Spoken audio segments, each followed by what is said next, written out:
Riau jadi gerbang penyelundupan durian ilegal Malaysia, 10 ton setiap hari. Maraknya peredaran durian ilegal asal Malaysia yang masuk ke Indonesia menjadi sorotan anggota Komisi 6 DPR RI Ahmad Labib.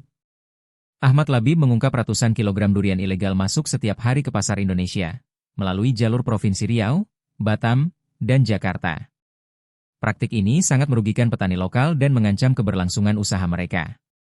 Barang-barang yang masuk 100% ilegal, kata Ahmad Labib dalam keterangannya di Jakarta, Minggu, 12 Oktober 2025. Hal itu diungkapkan Labib setelah menerima laporan dari sejumlah petani durian lokal soal praktik penyelundupan ini dilakukan oleh beberapa pedagang. Sedikitnya, kata Labib, 10 ton durian ilegal masuk wilayah Indonesia tanpa izin resmi. Diduga, salah satu oknum penyelundup rutin memasukkan 1-2 ton durian ilegal setiap hari ke wilayah Jakarta melalui jalur Riau dan Batam.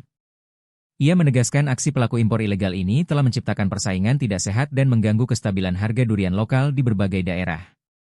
Menurutnya, kasus durian ilegal ini hanyalah satu dari sekian banyak bentuk kejahatan ekonomi yang dilakukan oleh pemain impor nakal di pasar domestik. Durian ilegal ini menambah daftar panjang banyaknya barang atau produk ilegal yang masuk ke Indonesia mulai dari pakaian, elektronik, hingga produk hortikultura lainnya. Indonesia benar-benar menjadi surga bagi pelaku-pelaku importir nakal yang merusak sistem ekonomi nasional, tegasnya.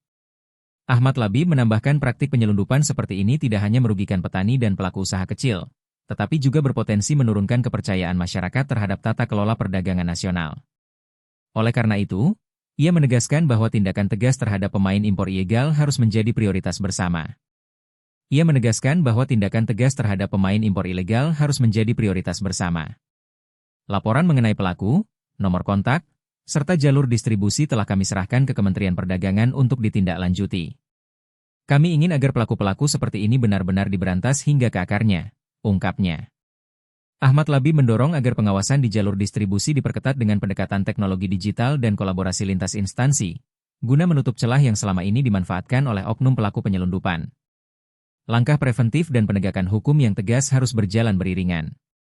Jika ini dilakukan secara konsisten, maka praktik impor ilegal bisa ditekan dan petani lokal akan lebih terlindungi, kata Labib. Ahmad Labib menutup pernyataannya dengan menegaskan bahwa praktik impor ilegal bukan hanya pelanggaran hukum, tetapi juga pengkhianatan terhadap ekonomi nasional. Pemain impor nakal harus ditindak tanpa pandang bulu.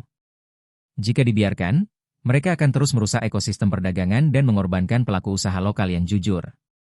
Kita harus tegas, karena ini menyangkut masa depan ekonomi rakyat, tuturnya.